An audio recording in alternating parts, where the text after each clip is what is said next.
Hi everyone, welcome again to our new topic of the software testing. So in this session I will explain you about 4 effective ways of mobile testing. So as we have seen in the previous session about what all terminologies are used in software testing and which all tools are available in the test strategy, test plan and the test case writing. I've already covered all this part, but when we are working on the software testing, it's always required to test on the mobile application as well. So how is our strategy? How we can test the mobile application effectively? I will explain here. So there are 4 components available here for that. So we'll discuss here about all 4 components. At the end, I will give you the bonus tips as well, so that when you are working with the software testing or mobile application testing, then you will feel that, or when you apply these steps, you're definitely going to be rocks on your mobile testing platform. So here we go with this. If you are new to this channel, consider subscribing and pressing bell icon. Let's start with the 4 effective ways. First is mobile testing on real devices. So just like if you are working on mobile testing and we don't have the real devices which is used nowadays, just like if I want to test WhatsApp application and if I will start with emulator, then definitely I will miss something. That is, miss something with it does not mean that we will ignore anything, but when we are considering as a performance of emulator is very low. But when you are testing with device or the mobile which is having less RAM empty in your system, then also we are facing system sluggishness issue. Just like if I want to test the compatibility is not to properly tested on the emulator. So these all are challenges which is introduced at the time of testing. So it's always recommended to use that real devices. So real devices will contain your iPad system or tablet system. If you are testing on the iOS devices, definitely iPhone and iPad, and if you are testing on Android devices, then definitely your phone with tablet. So tablet you can consider any 1 or 2 which is latest and mostly used in the organization or mostly used by the end user. And if you are considering the Android devices and iOS phone, definitely you should have different version set in terms of device, operating system and the version. Just like if we consider an example of Android devices, there are several versions are available: Lollipop, KitKat and many more. So you have to test these all versions. Is that your application is working well with all the versions? Is the first question will arise in your mind. If it is not, then definitely these questions should be asked yourself: we are testing on the right platform or right version, or is our application is performing well with that? So that's the main concept of testing on real devices. So whenever we are testing on the real devices, we will get to know which all issue should be occurred to the end user, and we will feel that as well. So once we will feel that, definitely that should be fixed. It's totally dependent on the organization, they want to fix or not, but it's our task or it's our responsibility to report to the organization so that they will look into that. So that's the advantage of using real devices. When we are working with the emulator tests the application, but considering all the parameters is not possible, like compatibility, then its security, efficiency. So these all components is not covered in emulator, because when we are working in any system should have 4 GB of RAM. If let's consider as 4 GB of RAM, so you will assign to the emulator only 1 GB. That time you will definitely feel sluggish behavior in your emulator. But if you want to check on the different iOS version or operating system version, it is very much not possible with that.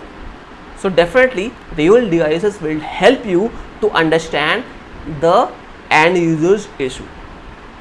That's the main effective use of mobile testing. Better to try with the multiple devices, testing application with multiple devices, so you are able to feel the how UI will looks like in phone and how it looks in the tablet. Just like if I am considering an example of any application, if I launch that, sometimes it happens that we are getting smaller images or cropped images in phone, but it is looking properly in tablet. So if we will test in the tablet only, then we will miss that part. So better to adjust in all the places. So let's move to the second part, or we can take in one example on that. So just like if I want to check the application should is downloaded, so like if I downloaded that application in my iPhone or in my Android phone and it is working fine, but sometimes when we are trying to download in the iPad or tablet, definitely it is not working fine. So let's take its efficiency as the example, just like launch time and end time. So how much time it is taking in the phone, and there is a definitely variations or differences between launch time and end time in between phone and a tablet or iPad. So these things will be keep in mind and report it to the top managers. So totally dependent on them, they want to fix it or they want to go ahead with this issue. Let's take in second part or second effective way, keep same pace with web application.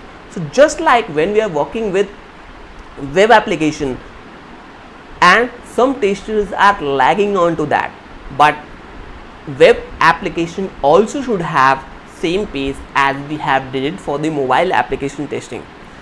So just like if I want to open web app and check UI functionality in other components in desktop, same should be appearing in mobile as well. That is the exact catch of web application. Sometimes when we are launching any website on desktop, it is working properly or it is showing all the components and UI and feel looks clear, but when we are working or opening into phone, it is not definitely going to be exactly same.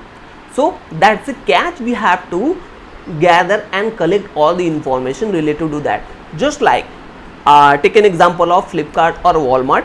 When you open that in your mobile devices, you will get smaller piece of components. Website is not exactly same, look and feel is slightly different than your laptop.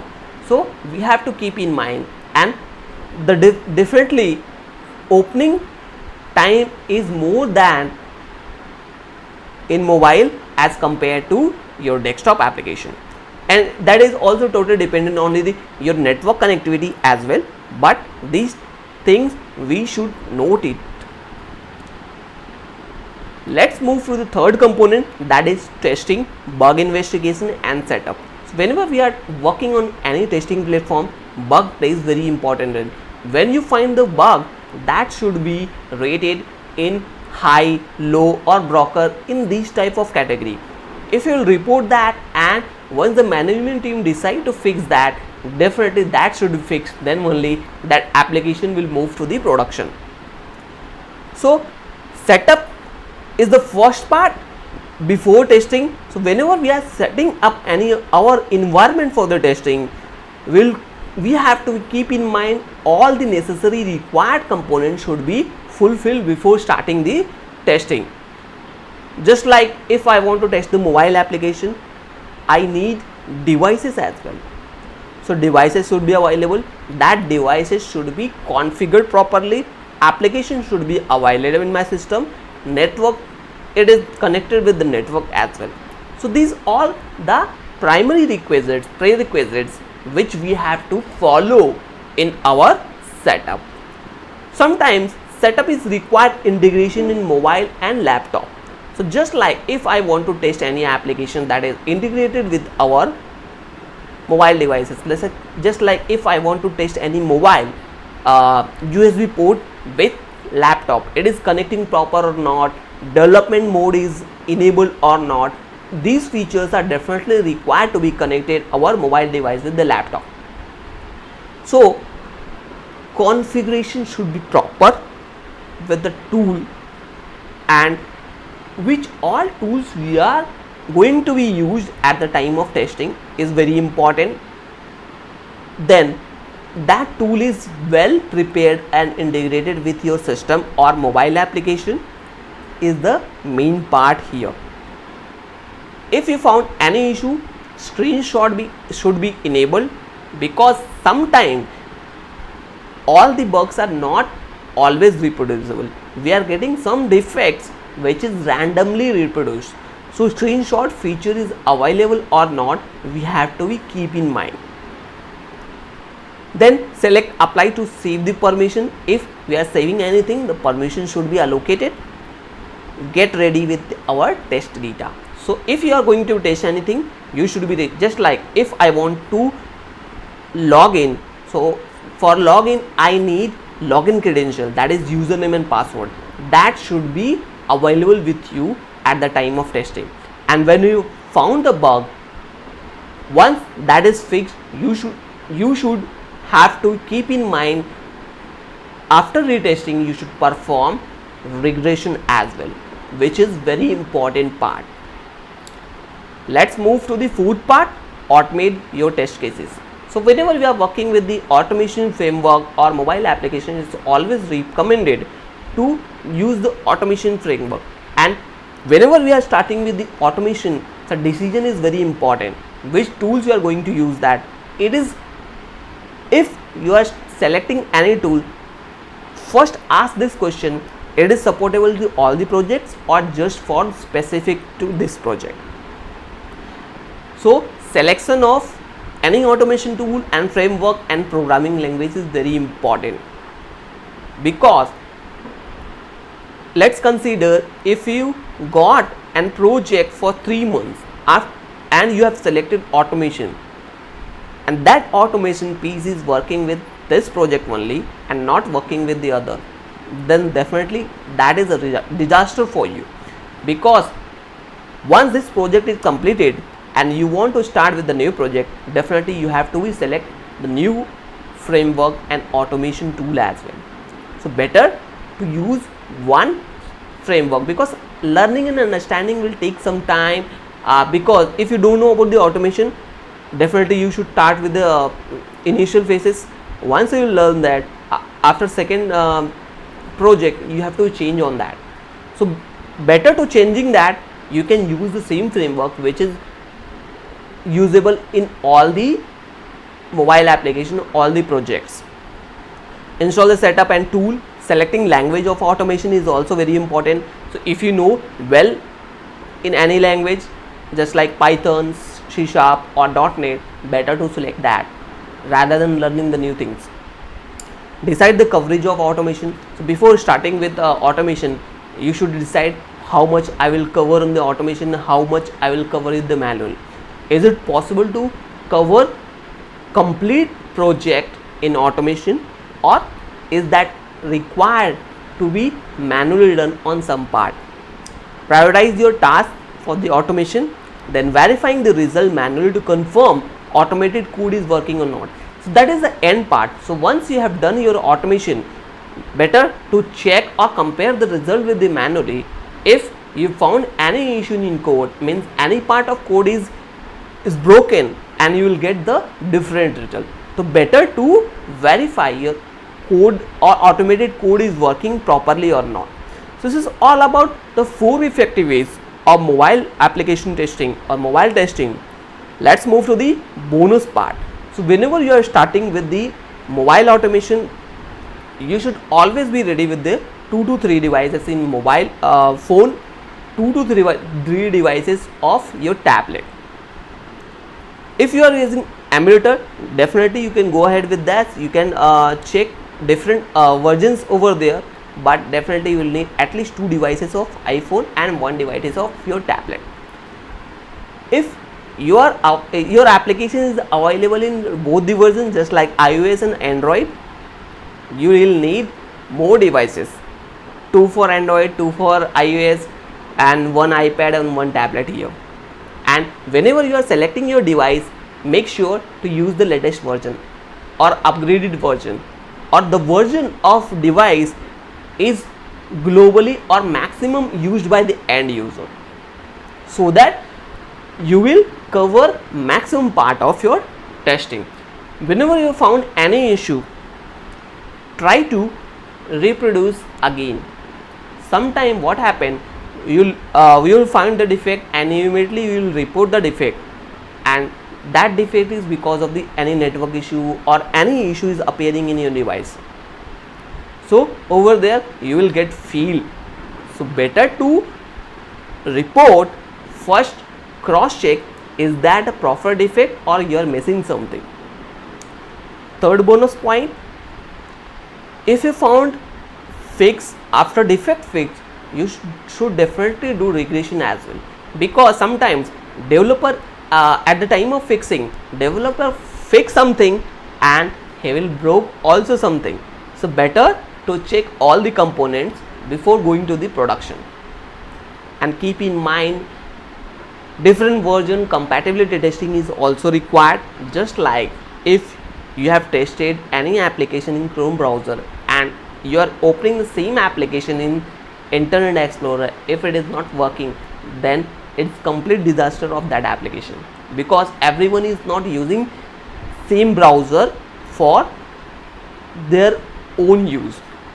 So these all points should be keep in mind, so that you will become an effective tester or effective mobile application tester. So this is all about effective use of mobile application testing. Hope you understand it. If you have any queries or comment, please comment in the comment section, so that I will check and revert with the resolution. And most important part, don't forget to like and subscribe the channel for the latest update. Thank you.